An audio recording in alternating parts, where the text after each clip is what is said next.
Welcome everyone, Tech for Senior. It is July the 4th.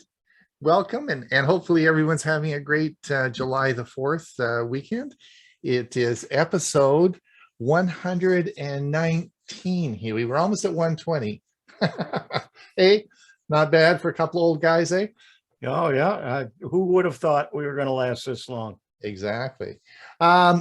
So when Captain Vancouver came to the West Coast and first discovered Vancouver Island and sailed up by my house, he looked out and said, this is the most, and he stayed here the winter and said, this is the most desolate place in the world.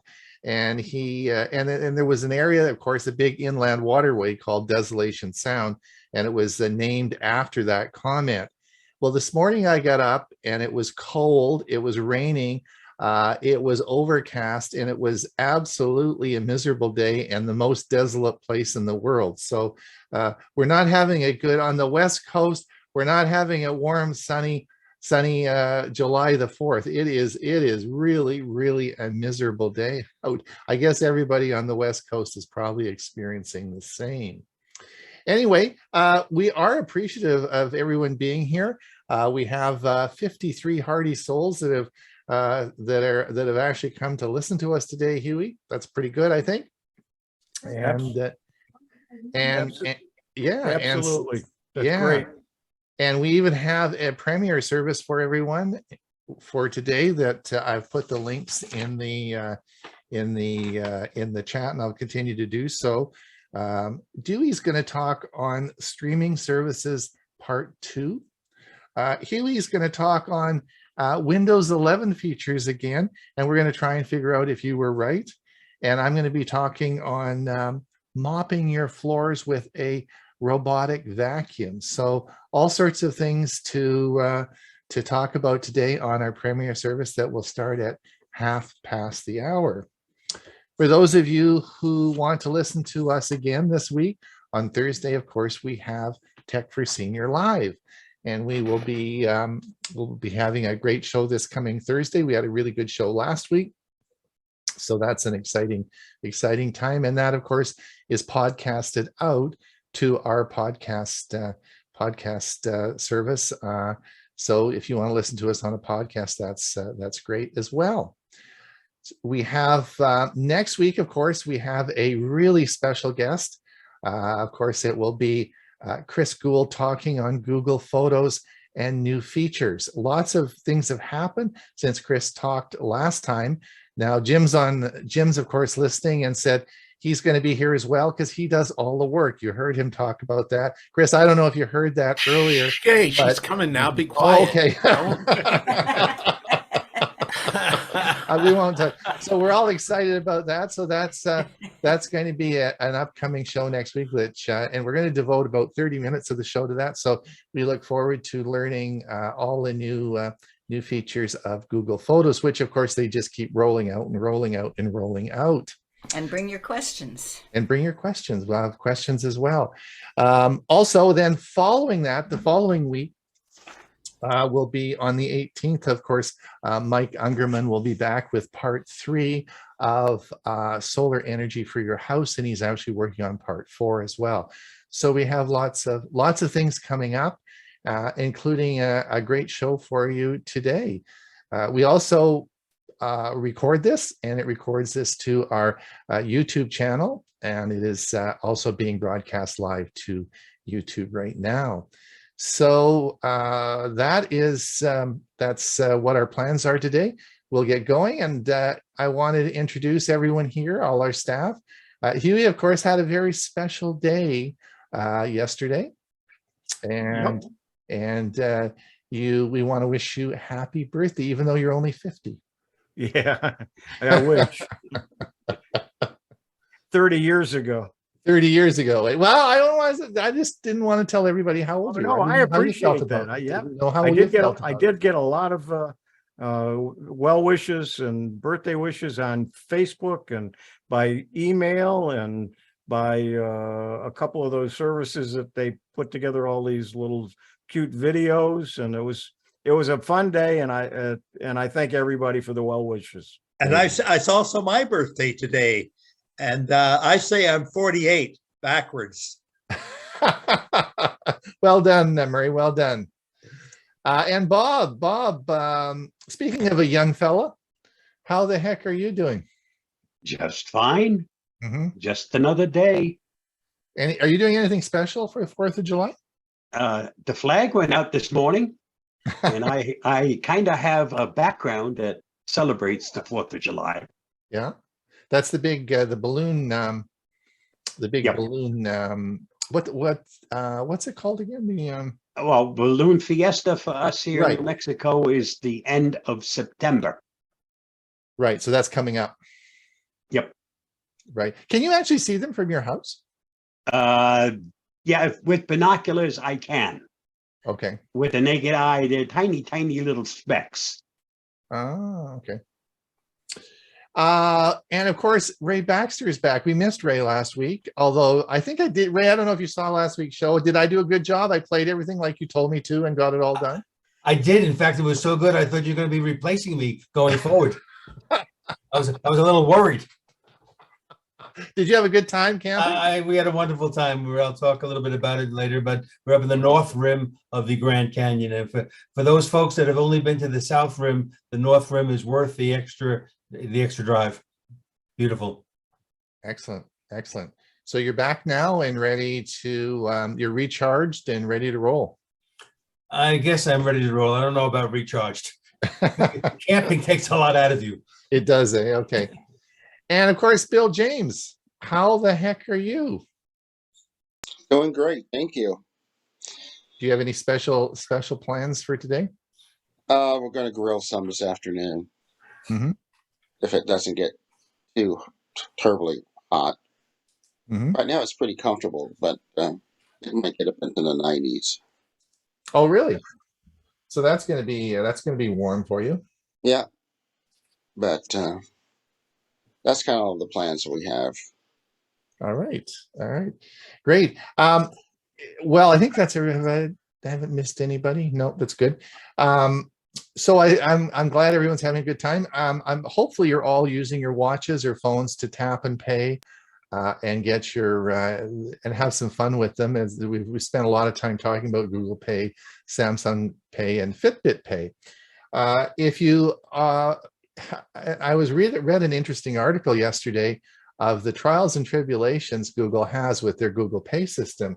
And as with any large company, they've had their ups and downs and certainly retain. You think everyone would just want to go and work for Google.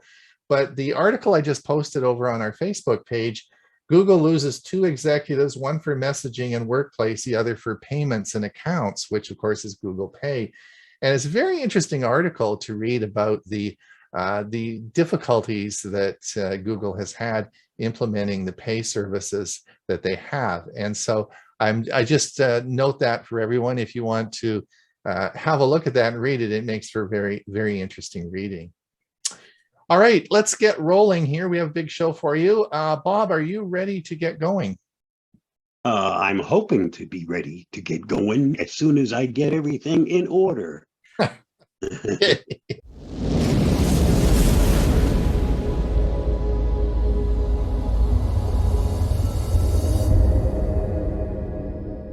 Here is the Avast Security News Roundup for the week ending July 1st, 2022. If you find this video helpful, don't forget to like, share, subscribe, and get involved. The Commodity Futures Trading Commission charges Mirror Trading International with $1.7 billion fraud. The CFTC describes the case as its largest ever fraud scheme case involving Bitcoin. It alleged MTI's key figure, Cornelius Johannes Steinberg, accepted 29,421 Bitcoins from 23,000 Americans, and even more through the world for a commodity pool scheme he wasn't licensed to run. Victims of the scheme believe they were investing their Bitcoin in a high-tech investment club to grow your Bitcoin. Charging documents said, citing MTI's statements, Steinberg allegedly said MTI's algorithm created passive income with 10% returns a month. Referring friends and family yielded a bonus, the documents said. Read more at CoinDesk at the link listed. Facial recognition in Oz. Despite concerns from privacy advocates, Australia is currently the only democracy in the world that uses facial recognition technology to aid COVID-19 containment procedures. Police ensure that Western Australian citizens are following the 7-day quarantine rule by sending periodic text messages that require the quarantined person to send a response in the form of a selfie within 15 minutes. The police then use GPS tracking and facial recognition tech to determine if the person is really at home. If they are not, the police show up at the door to issue a citation. Avast security evangelist Louis Carones believes the ends here do not justify the means. Privacy is a right, he commented. Being the only democratic government in the world using facial recognition to control and restrict your citizens' movements is a clear warning that something is wrong. Meanwhile, the Australian Human Rights Commission has called for a moratorium on facial recognition tech until Australia has laws in place to regulate its use. For more on this story, see the BBC. Zuo rat attacks home office routers. Researchers believe a sophisticated malware dubbed Zuo rat may be the product of nation-state hackers, given its range of capabilities and advanced stealth. The remote access Trojan has been observed since the end of 2020, and it has infected small home office routers made by Cisco, Netgear, Asus, and Dark Tech. Zuo rat gets installed by exploiting unpatched vulnerabilities in the Soho devices. Then it is able to enumerate all devices connected to that router and collects the DNS lookups and network traffic they send and receive. Fortunately, like most router malware, Zuo rat cannot survive a reboot, so restarting the device should remove the initial infection. For more, see Ars Technica. You may also find my video on modem advice helpful. Just follow the link listed. Dragon Bridge targets rare earth mining companies. The Dragon Bridge Group, known to promote the political interests of the People's Republic of China, seems to be working to disrupt rare earth suppliers and processors outside of China by spreading misinformation about them on social media. Experts believe the campaign is fueled by the drive to keep China in the dominant market position of rare earth exports. The rare earth market provides essential components for electronics, circuit boards, and batteries. The U.S. 2022 Defense Production Act, Title III, has recently been signed by Joe Biden to encourage domestic production of rare earth minerals, lessening the reliance on imports from other countries.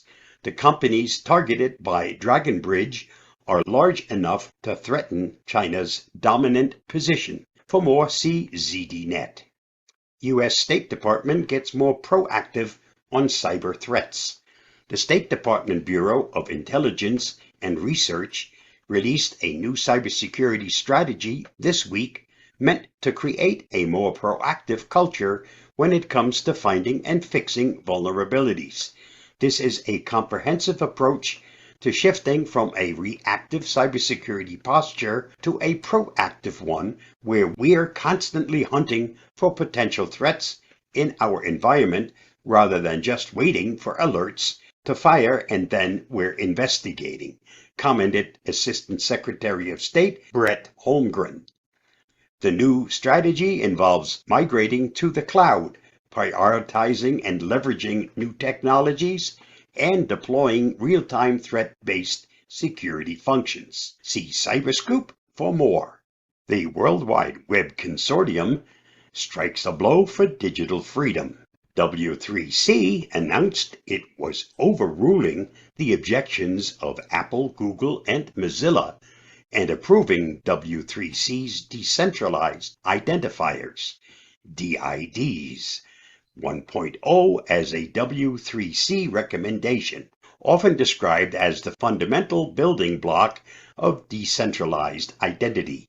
DIDs are now cryptographically verifiable identifiers that enable peer-to-peer connection between any two parties without requiring a central registrar or intermediary.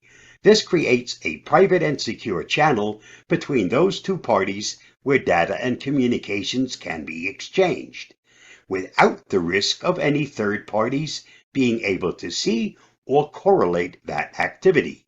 Notably, yesterday's decision makes the DID the first identifier approved as a W3C standard since the URL.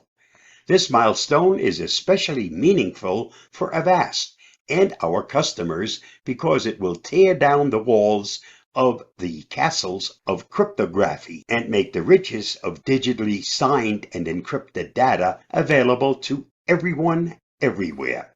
Read the whole article at the link listed. This week's must-read on the Avast blog. Earlier this month, several European mayors received deepfake video calls from an impersonator of Vitaly Klitschko, the mayor of Kiev. These mayor-to-mayor video calls are a warning to us all to not accept anything without some proper vetting, especially when it comes to well-known individuals. Read the article at the link listed. And that wraps up this week's Avast Security News Roundup. Stay safe, stay secure, and I'll see you again next week. Bye-bye. Actually, I'll see you again in a second as soon as I change over to the next video.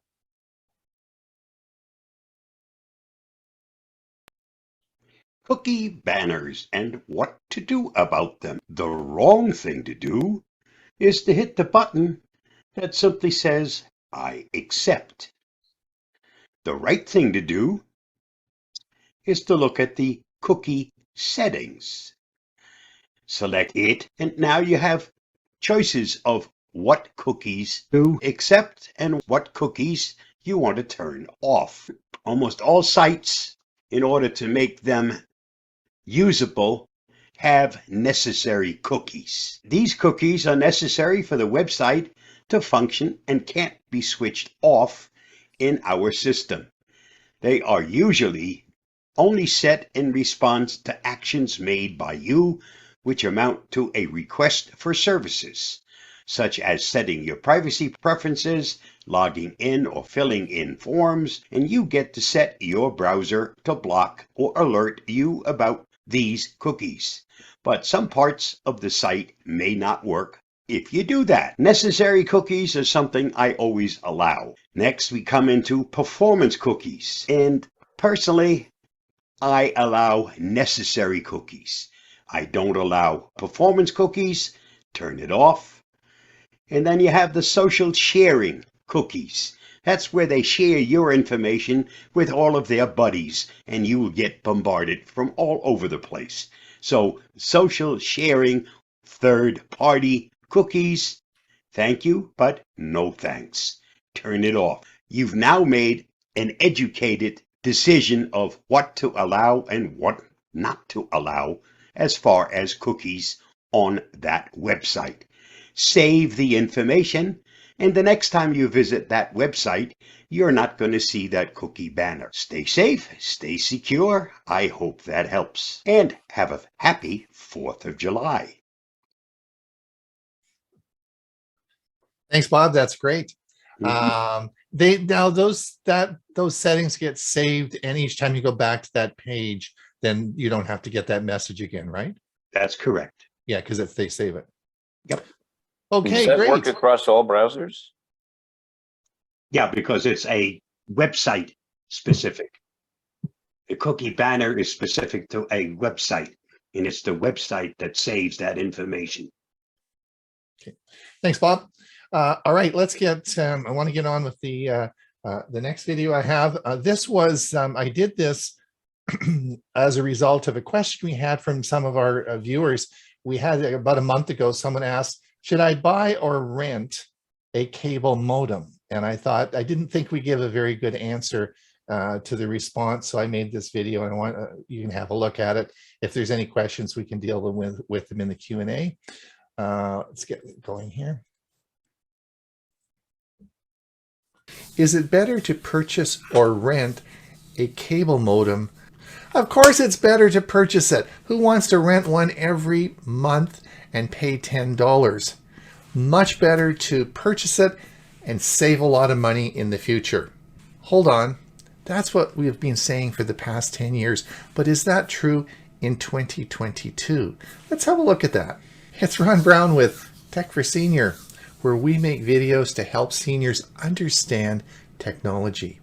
Now, if you'd like to be notified when we make a new video, just go down to the bottom, go to the notification button. Click that and that little bell, and we'll send you a personal notification when we make a new video. It is all free. So let's look at, should you purchase or rent a cable modem? Well, traditionally, we've always taught it's better to purchase your modem instead of paying that monthly rental fee. In fact, the US government passed a law about 2 years ago that required the cable companies to allow you to use your own products and devices for free. They couldn't actually charge you a rental fee if you had your own devices. Well, they then charged an administration fee, and it was the same thing. That legislation really hasn't gone very far, and you'll still be paying something on a monthly basis. So the question really is it better to purchase or rent your cable modem? Now, there are many things that you're going to have to consider. What is DOCSIS 3? What is DOCSIS 3.1? What's Wi-Fi 6? Because most of these devices you get from your cable company now are cable modems and routers. So what about Wi-Fi 6? Lots of things to think about, lots of costs if you're going to go and purchase it. But what I want to do today is I want to look at 2022 and why you might reconsider what we've always taught in the past. So let's look at some unique things that are happening and some advice I can give you. So what we're going to talk about today is your television cable modem. Now, you need to be aware that there are different modems for different services. So if you have a DSL service, then you'll have a DSL modem. If you have a fiber optic service, then you'll have a fiber optic modem. Now, those are rarely purchased and mostly provided by your service provider. However, in the case of a television cable modem, you can purchase these and use them yourself. Now, most of the ones sold today by the service providers are combination. They're a cable modem and a router. So you have to decide if this is fitting your particular unique circumstances. Today we're going to talk about whether you should purchase a television cable modem. And that is something we've always taught in the past is a good idea. So we have to look at 2022, is it worth buying your own cable modem for your television service? And we're going to have a look at that today and see what is the best service for you. Now, if you're planning on purchasing a cable modem from, let's say, Best Buy, the first thing you'll notice when you go there is you'll see this thing called DOCSIS. What the heck is DOCSIS? And you'll see that there are some cable modems for around $60 that have DOCSIS 3.0. And then you'll see the more expensive ones up to $200 or $300, and those may have DOCSIS 3.1. So what is DOCSIS? Well, DOCSIS is the software that your cable company uses to transmit the signal to you at your home. I guess it's like Windows 10 on a PC. But there's nothing you can do to upgrade this. DOCSIS is a standard in which the cable companies use. It is It is in the modem, and you cannot upgrade a DOCSIS 3 to 3.1. You can't upgrade an existing modem to that. So why would you want to choose one or the other? And this really comes down to speed and the availability of upload and download. So let's talk a little bit about that, because things have changed a lot in the last 3 years. You probably have known that there download speed. The download speed is usually fairly 100, 200, 300 megabits, but you'll notice that the upload speed is often a lot slower. Now that's not so if you have a fiber optic connection, because it's synchronous. They're both the same. Your upload and download speeds will be the same. So why is it so much different with cable modems? Well, that's because of DOCSIS, and that's the limitation of the software. Because when the software was originally designed, it didn't matter. Most of what we did was downloading. But of course, 3 years ago, when the pandemic hit and we learned about Zoom, we learned about streaming, we learned about communication through the internet.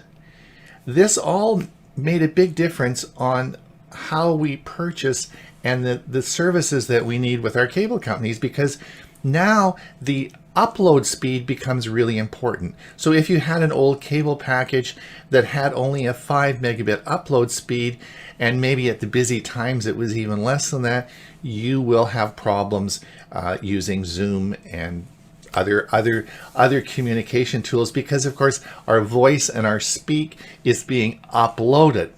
So now we have to reassess this, and I'm going to tell you about my personal experience in this area. It's March of 2020. Hewie and I have decided to start Tech for Senior. I just arrived home from Mesa, Arizona.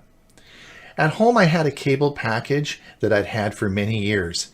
It had 80 megabits down and about 5 megabits up. My cable provider was Shaw Communication, who provide most of the internet service for cable west of Winnipeg in Western Canada. I owned my own cable modem, which I had for many years. And this package with my own cable modem, which I didn't have to pay rent on, and my ancient historic little package for my internet worked well for me at that time.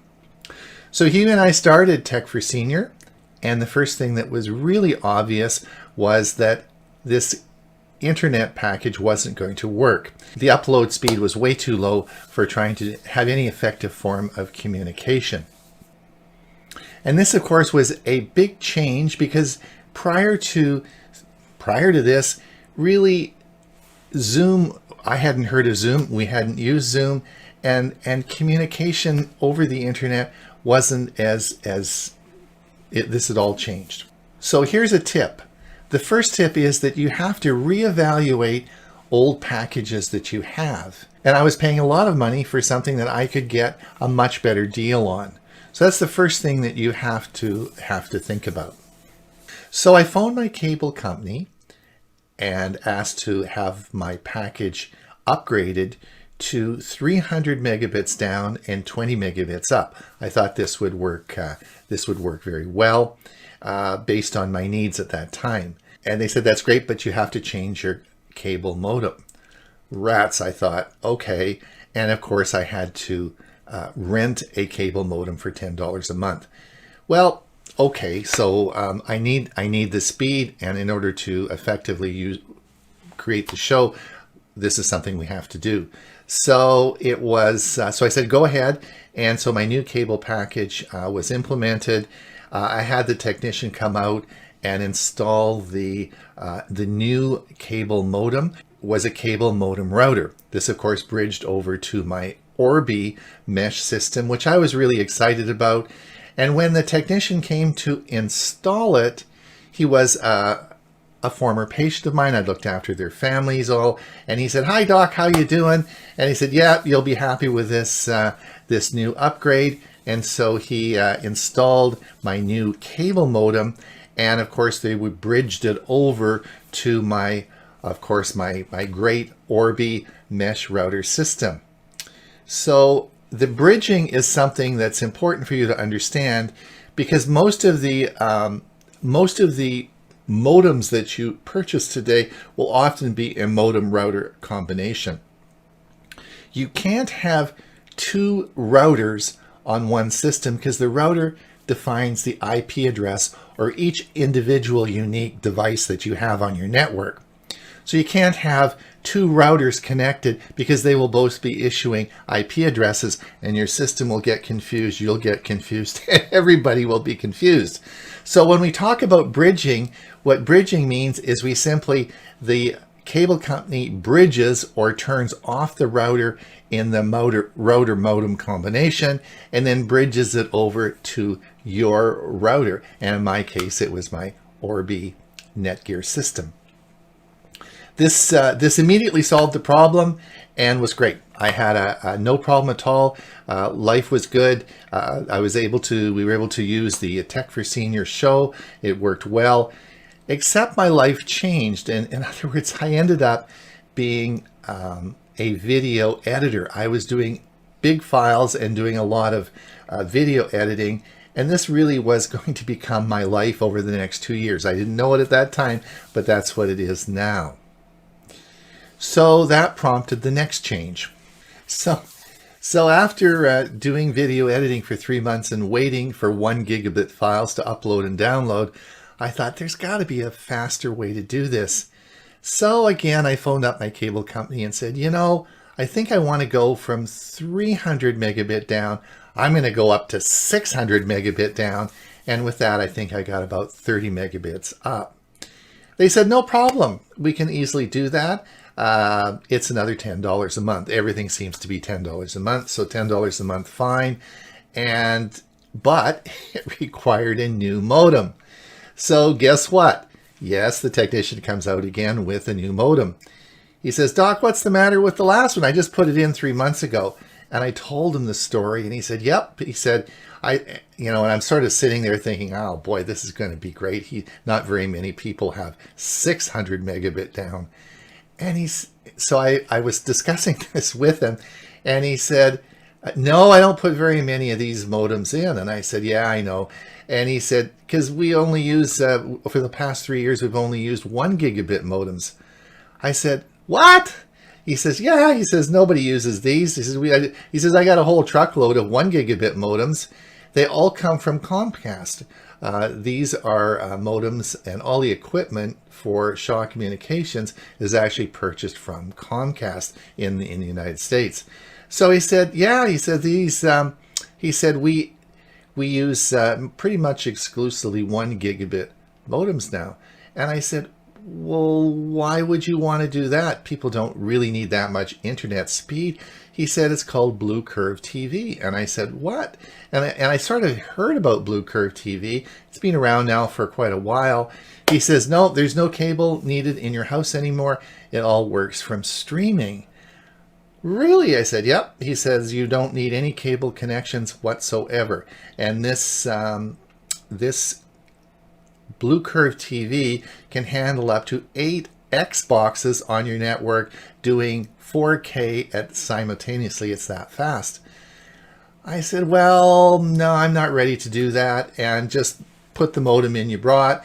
And I want you to, and don't forget to connect my Orbi, my great Orbi mesh system. And he said, oh yeah, we can do that. That's not a problem. But just remember, he said, all these modems that you're buying, the combination cable modem from Comcast, are all mesh routers. And oh, I said, really? He says, yep, you'll be really happy with them. I think they'll work just as well as your Orbi. I said, no, I want to stick with this at the present time. So we installed it and life was good. I was able to upload and download a lot faster, and it made my life easier in video editing. So in January of 2022 this year, Shaw Communications opened a store in our local mall. It's a big store, lots of splashy events and so on and so forth. And when I'm walking through the mall, I frequently stop in and talk, and I got to know the manager really well. And I'd stop and talk about tech, like I love to do. So after a while, I went in one day and I said, okay, that's it. I can't get this Blue Curve TV out of my mind. I said, you know, I've got this old system I've had for many years that I bought 15 years ago from the cable company, and it's what I use for my cable TV.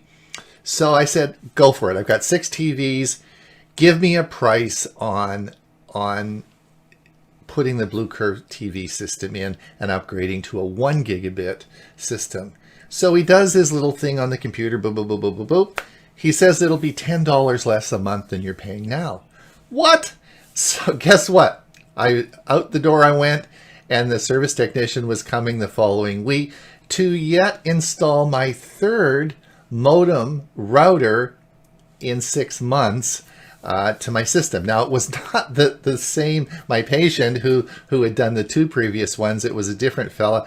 But anyway, he came in, installed all the equipment, and I now have the new Blue Curve TV. I have a 1 gigabit router, and it cost me actually less than the old equipment that I had. So I have a very fast system now, but it even gets better because about 2 months later, I'm going through the mall again, and again, they had a big sign up, 1.5 gigabit download now.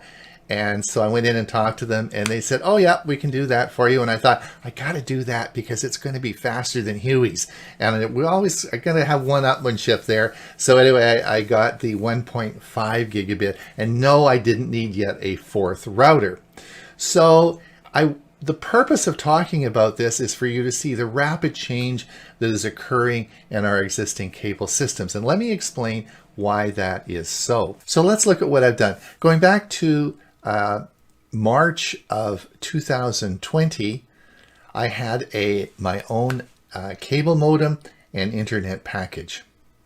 2 years later, I've had 3 different modem router combinations, and I've also had 4 different cable packages and a new TV service, all for about the same as I was paying back when I originally started in 2020. All right, let's look at if you are going to purchase your some equipment now and you want to purchase your own modem. So if you go and you look at Best Buy right now and you want to buy a DOCSIS 3.1 modem, you're probably looking at around $300. If you then go over and you want to upgrade your router, and you're maybe looking at a mesh system, and you maybe want something with Wi-Fi 6 on it, the new standard for faster communication, you're probably looking at around $600 or $700. So purchasing this equipment in a rapidly changing environment like we're in now, I think is a bad decision. It's your decision to make, but you're going to be spending a lot of money, and the equipment is changing rapidly. Let's look at why this is happening. All right, why is this all happening? Well, there's this thing called 5G, and this will become the future standard of communication in Canada and the United States. In China, Southeast Asia, and India, they have very well-developed 5G systems, and including China is just installing their 6G system. It's taking a lot longer to implement this in North America than we thought. So the transition into 5G is taking some time. But ultimately, the cable companies will be gone because 5G will be much faster than any data that the cable companies can provide. And they know that because they have been, they've all purchased wireless companies and are developing their own systems to integrate into a 5G strategy. So as we move forward into 5G, the cable companies are having to increase their speeds and become more competitive. And this is why there is this rapid change in the speed in which cable companies will be providing their internet. If you have an old package that you've had for many years, like I did 2 years ago, and you're worried about change, I think you're doing yourself a disservice, because this is a rapidly changing field with lots of new packages happening even monthly. So the important takeaway message from this is always check with your cable company to see what services are available, and also look at the speeds that they're offering. Now, this may also involve changing your modem. And in my case, I had 3 modems in 1 year. So you may want to look at this again before you go out to purchase your cable modem. Well, it's Ron Brown with Tech for Senior. If you like this video, I'd sure appreciate it if you'd click that like below. And if you want to be notified every time we make a new video, click that subscribe. And all right, there might be some questions about that. Hewie, are you ready to roll? I certainly am. Let me do one thing here.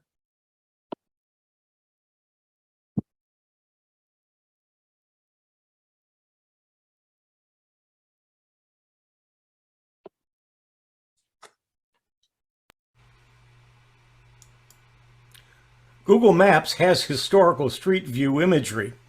If you see a clock icon in the upper left-hand portion of a street view image, click on it and move the slider through time and select a thumbnail to see that same place in previous years or seasons. Now with Street View, you can see a landmark's growth. This feature can also serve as a digital timeline of recent history. You can even experience different seasons.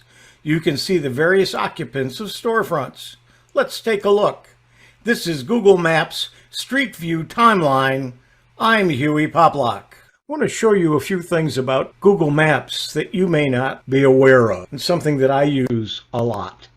Let's put an address in our search bar. When I click enter, it gives me some information about that address, but let's go ahead and look at maps. There are a few things I want to show you here that you may not be aware of. One, they show you a picture of the address and maybe some photos of it, a little bit of information. You can click on directions and get directions.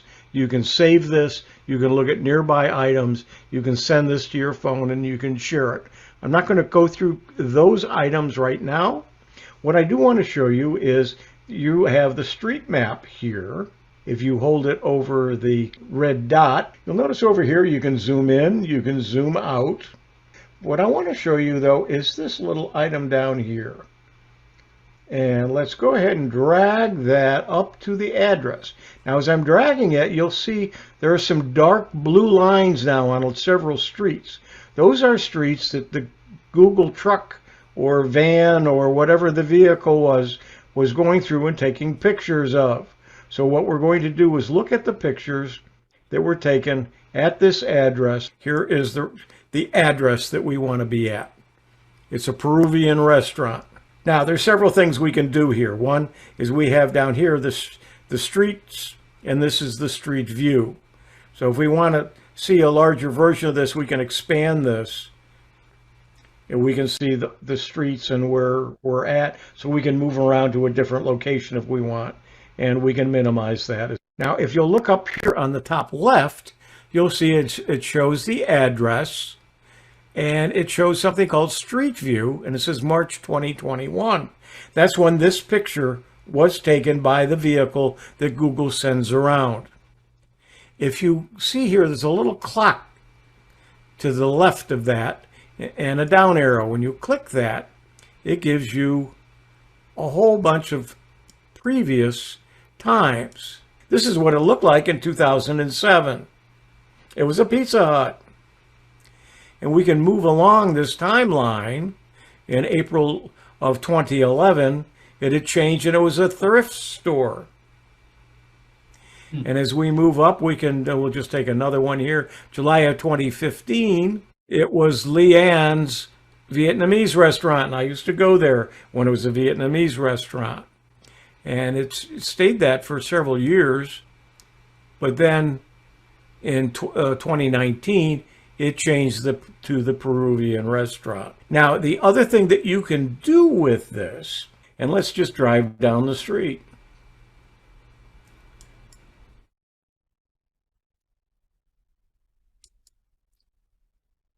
And you might recognize this as one of the items we're talking about today, which was right down the street from it. But you can just drive and follow the route as it moves. And again, you can look around, and you can then go back as well to the different dates. So those are some things that you can do with Google Maps that I really enjoy and I use a lot. Here is a quick explanation of a few things that I'm showing you. In the lower left, you can see the map, and if you hover over it, you can see the lines that show where the Google vehicles took pictures. If you hold your mouse on the little spot in the middle on the line, you can expand or contract the size of the map. If you look in the upper left-hand corner, you will see an insert that has the address, and then you'll see it in the lower part of it, it'll say Street View, and there'll be a little clock there. Next to that clock is a down arrow. When you click it, you will open up what is the timeline. You can move along the timeline to see various times that Google snapped pictures. In the lower right, you'll see where you can zoom in and zoom out, but you can also click the little icon and drag it to the map to go to Street View of that location.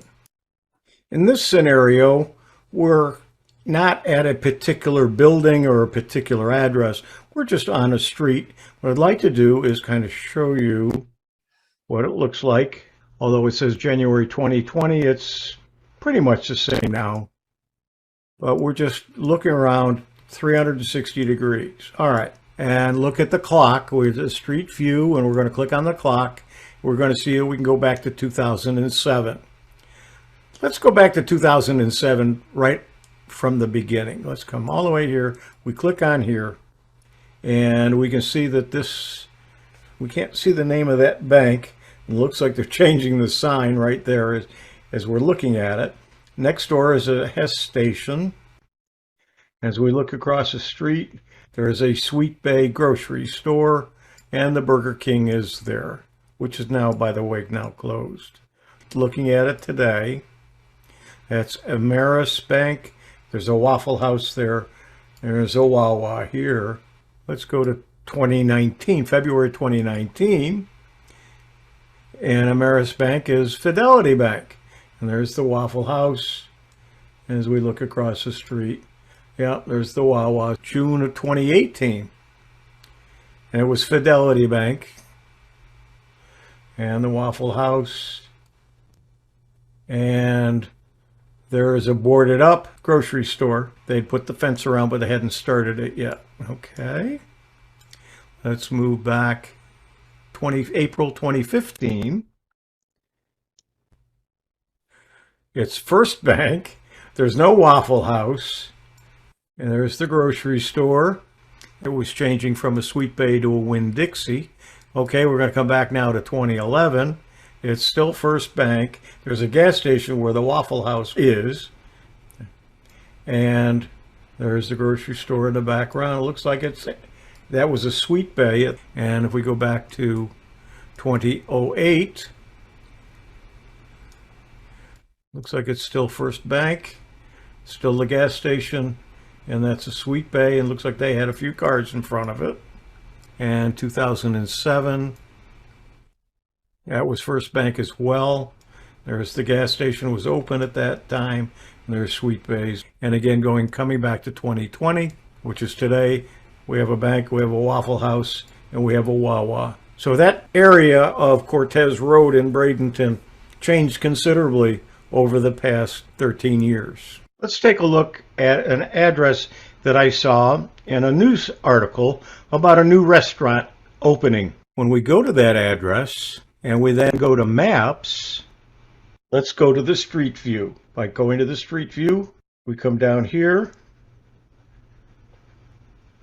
and we're going to come right up to this area. This is the building that we're looking at. This was in March of 2021. There's going to be a new restaurant in this storefront. But let's take a look at this property and see what else has been here.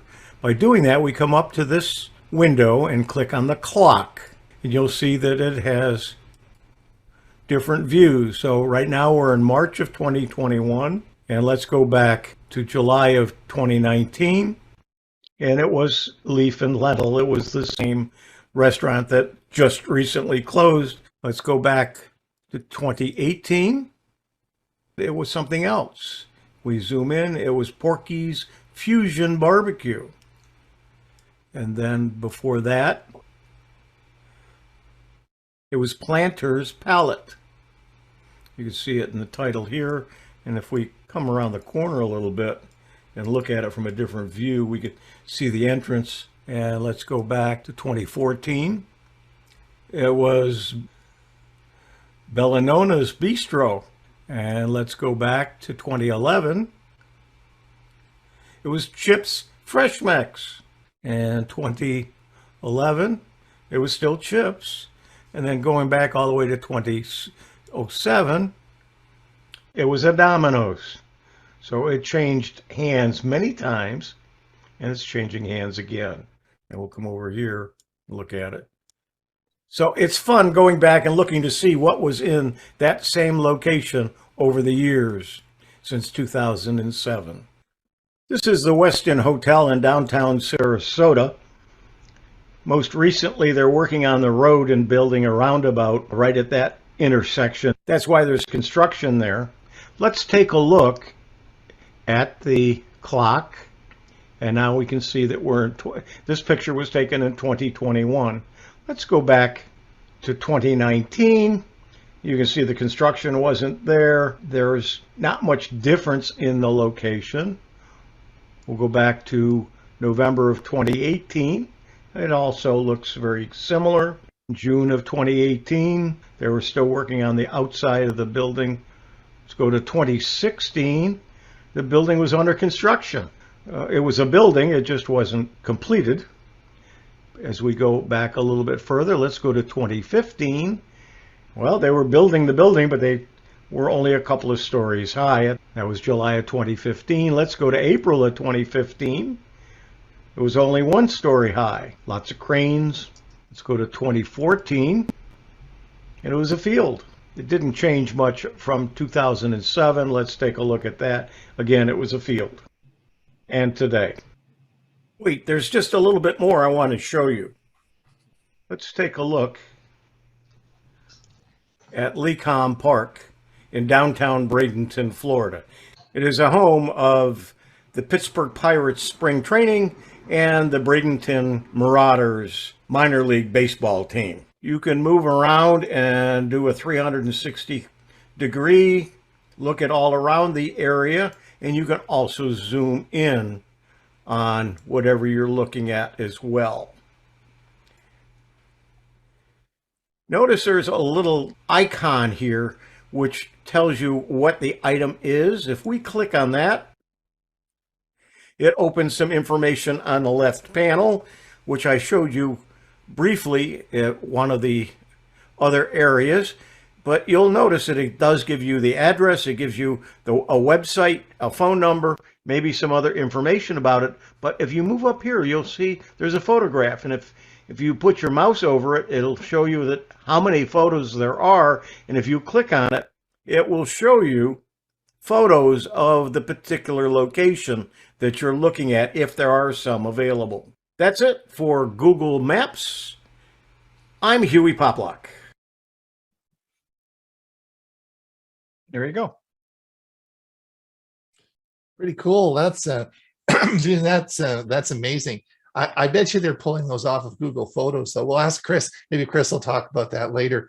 Anyway, Ray, just before you get up, I want to say goodbye to our friends over on YouTube. We'll be, if you want to pop over and participate in our Q&A, we're certainly got room for you if you want to do that. Otherwise, we'll see you in another week's time. But don't forget our premiere service that will be starting shortly.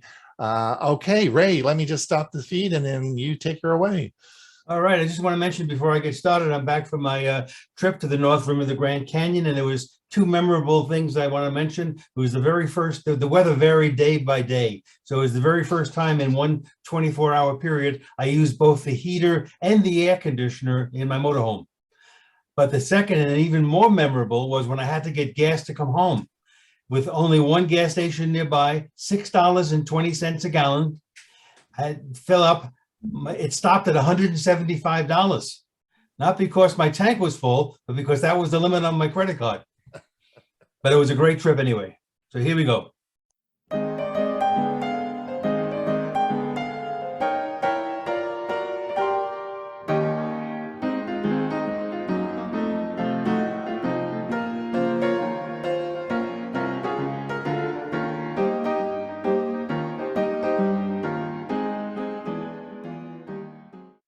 All right, the Eurovision Song Contest. I'm wondering how many folks have ever even heard of this before.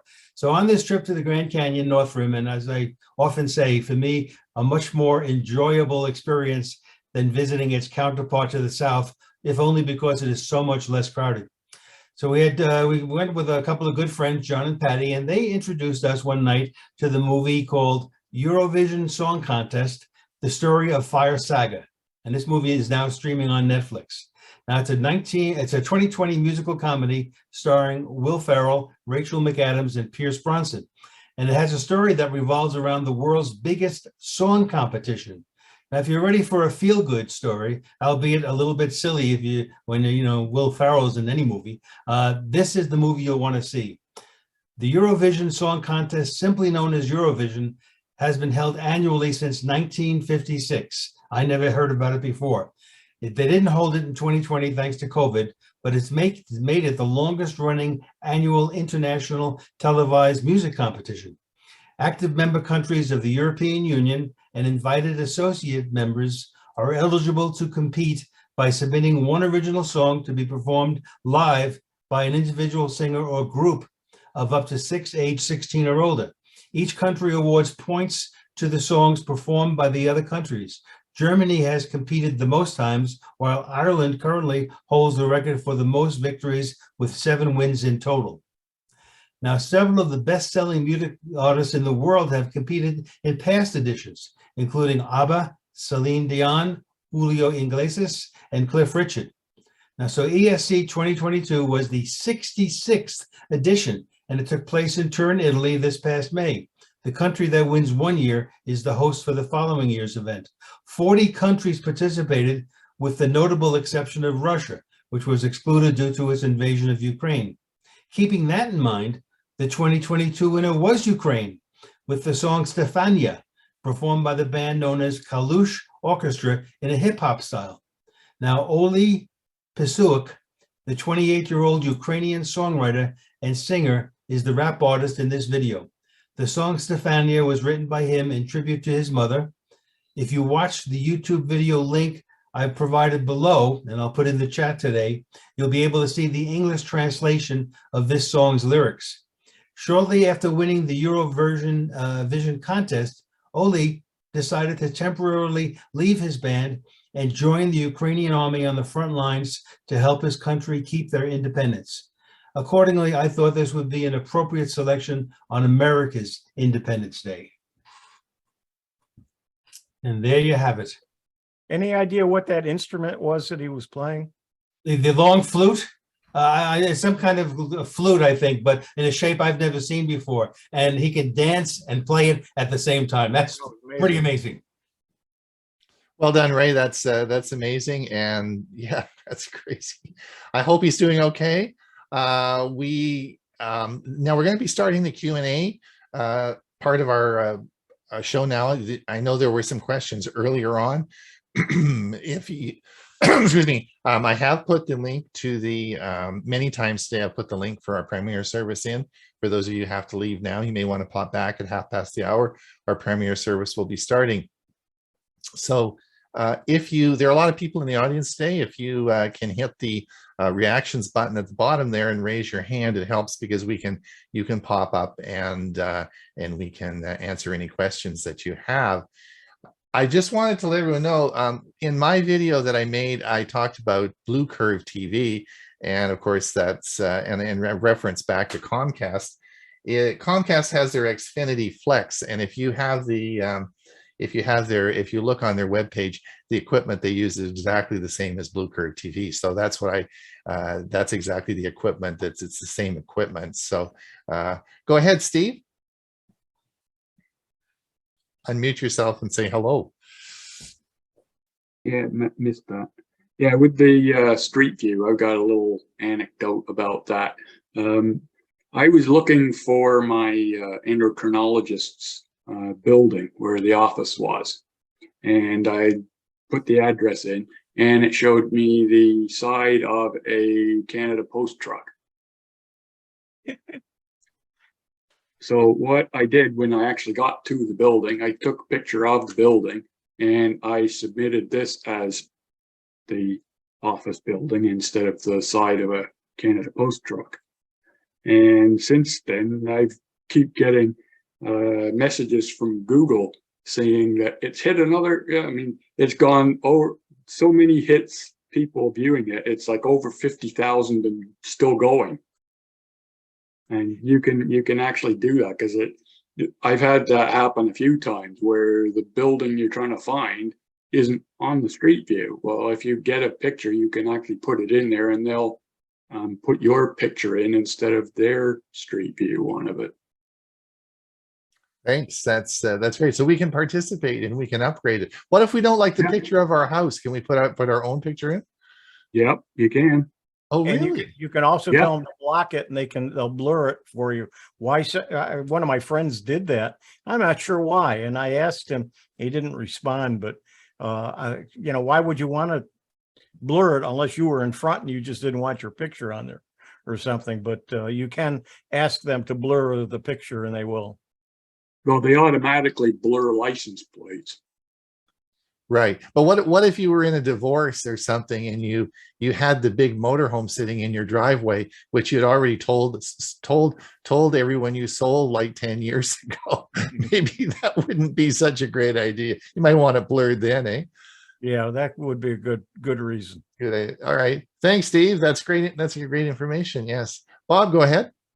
On the same note, I do many pictures here in Meadow Lake that are up on YouTube because there aren't any photographers up here.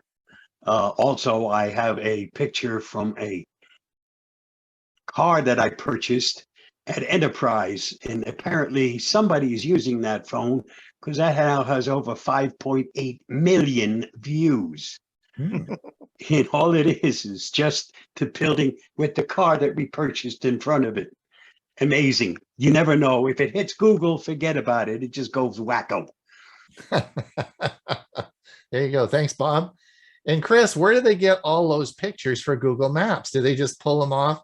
Do they pull them off of your Google Photos pictures? By Google, where do they get all those pictures? No. They do not access your Google Photos pictures for anything other than your eyes. Okay. No. No, but there's a little Google car. I'm sure you've all seen a little Google Street View car with the cameras all the way around mounted on the roof. That's so fun. Yeah, Apple has one times as well. Yeah, Apple if has you look one too. if you look closely enough at some of the pictures, you'll actually see a reflection of the car in the windows of buildings. Or a shadow, yeah. They even have some now for hiking.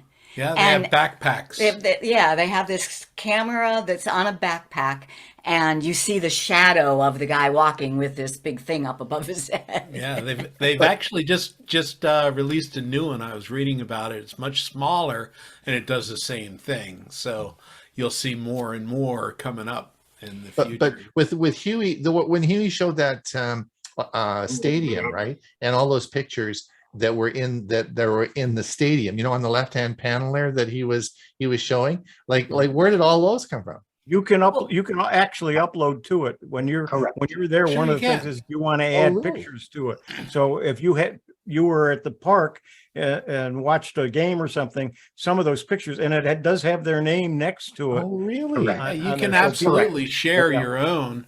Yeah. And a lot of local guides do that. So a lot of those pictures come from Google local guides. Oh, that's cool. I never knew that. I'm a local guide. And you earn points and all sorts of fun Oh yeah, stuff. there's no big deal. But yeah.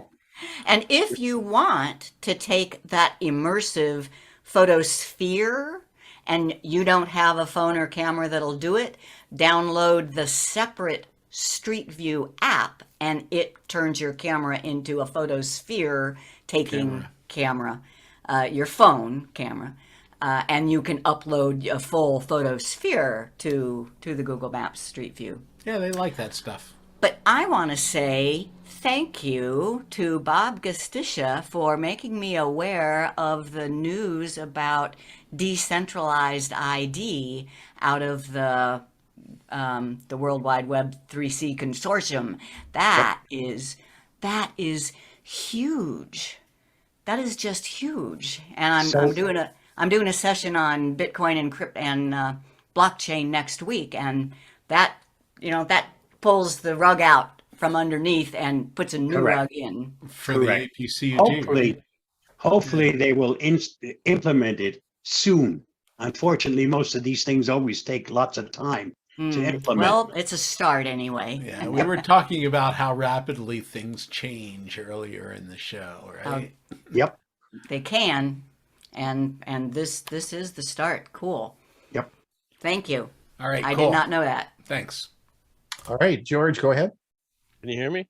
I Yep. can. So a couple of things on Street View. The public transportation features is really useful. I've had friends who were going to visit another town or another city and wanted to go, several miles from an airport to where their hotel was, and they used the public transportation to do that, and you can look at that. I've never been able to keep up with the cycling speed that they have. I think they have it at maybe 25 clicks or something. So You need I an have to e-bike. You need an e-bike. I have an e-bike. I still can't keep up. It's like I think they do it at 20 clicks. I'm not sure what speed it is. Well, I guess that's about it. That's enough for now. Okay. Roberta, go ahead. Unmute yourself. I'm clicking. There, I got it. I was wondering on the Google Maps, can you request like a rural location to be videoed? Because where I used to live 20 years ago, they don't have it on there. And I wonder what it looks like now. I don't know. I don't know if you can make a special request. I had my street, they had the street numbers reversed. East was west and west was east as far as the numbering system goes. And that was eventually corrected. It took several months, but now Google Maps has it correctly instead of incorrectly. So you can put in a request and they will correct certain things. As far as photos, that might be the next time the truck comes around, and that could be a while. Let Well, me it's a mention, very rural dead-end street that they just missed.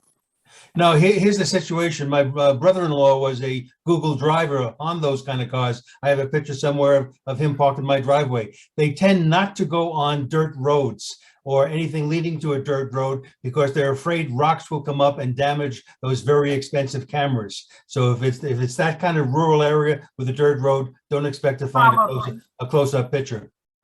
Yeah, it's probably still dirt. It was 25 years ago. Thanks a lot, Ray. Alvana, go ahead. Unmute yourself. There you go. This is not related to Google Maps, but I just found out on Edge, Microsoft Edge, that it will read any article to you. Do you all know that? I didn't. Yep. My daughter showed it to me and I'm going, really? Did not know that. Yeah, lots of cool stuff, eh? Great. Thanks. Go ahead, Jim. 2 questions on the Google Maps. It seems like every time there's an upgrade, they change things. And I've lost the, on my phone, I don't get any spoken directions. You used to be able to listen and they tell you which way to go and what have you, and I can't find it. And the other question is all the ads that are now attached to the map, like for Uber or other things like that. Is there any way of getting rid of those? No, that's how what pays for it. That's what pays the bills. Not all free, Jim. So Well, what about the speaking? I think that's a setting. I'm not sure. It's a setting that is just not working. I would what I would do with that is just not Google it, but go into YouTube and just say, look, Google Maps isn't speaking. And I bet there's a whole bunch of people have made videos about that, and that should solve the problem. If it's in the car, if it's in the car where you're having the problem, make sure something else isn't using your Bluetooth. Right. That's what I had a problem with. Okay. Oh, let me give you a side note. A couple of years ago, I read an article, an interview of the guy who wrote and developed the web. And he said if he had had any idea of what the World Wide Web would turn into, he would have written a totally different program. True story. Thanks, Jim. Drew, go ahead.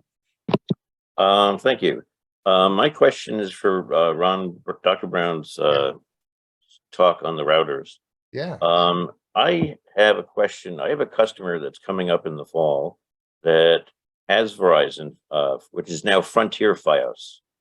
And Frontier Fios has publicly stated you can have 3 choices for cable modem routers, and that's Frontier, Frontier, and Frontier. Right. And they need to have the benefits of a mesh network.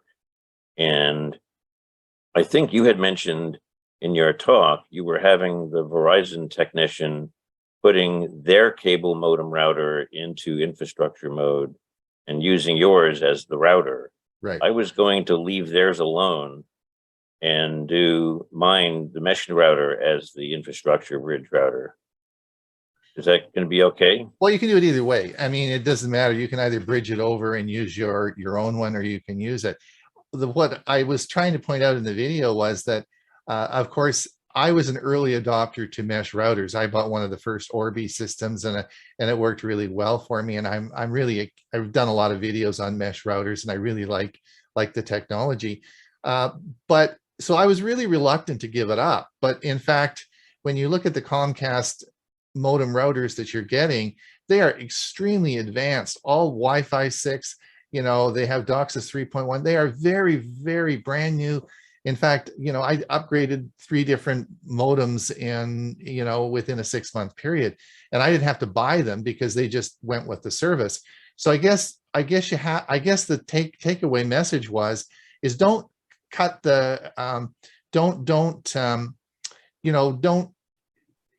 these are very advanced machines, and I think that they offer very good value.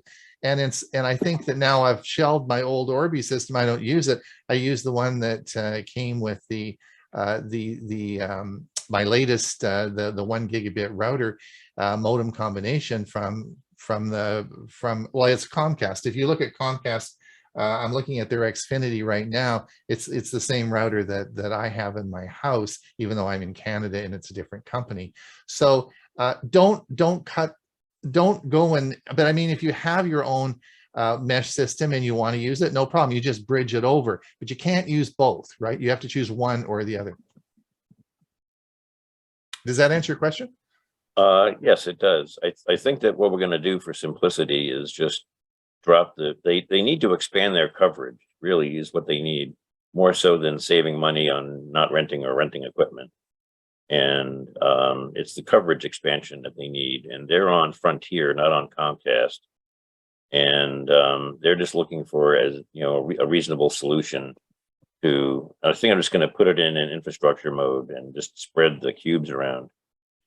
Yeah, and you know, I mean, as far as the cubes that go with the access points for this system, you just buy them. You can either rent them or buy them. They sell them either as a rental service, and you can just plug them in. Mine came. I did actually put an extra one upstairs, and you know, when it didn't come with any instructions in the box. You just plug it in and it works. It's really amazing, the technology. It is foolproof, and I've been very happy with it. I really have been, and to see all this stuff stream, like there is no more cables in my house. I don't use any cables. It's all wireless, which is really quite an incredible experience, but it all works. I mean, that's technology, right? Havana, go ahead. Unmute.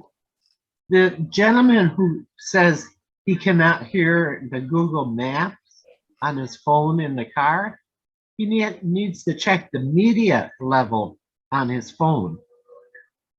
That controls the speed volume. Right.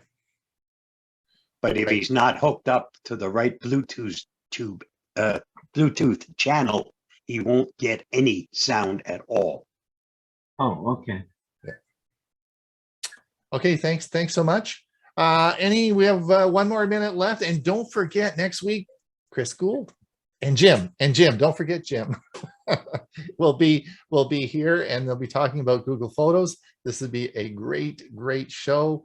And then the following week, we've got more solar energy about Mike Hungerman's part 3 will be coming along. Don't forget this Thursday, Tech for Senior Live. We're going to talk. We had a great show last week, didn't we, Hewie?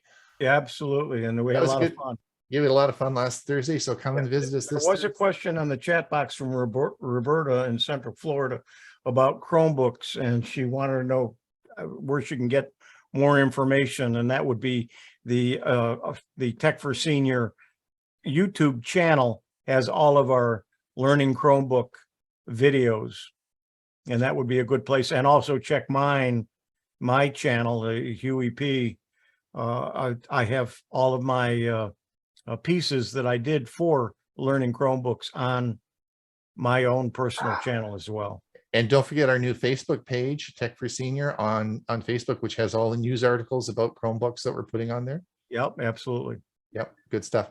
All right, we will see everybody. Have a great rest of your day. Hopefully the barbecues are going. It stopped raining. It's not rain. It's miserable. It's darn miserable here. So anyway, hopefully it's 87 and sunny here.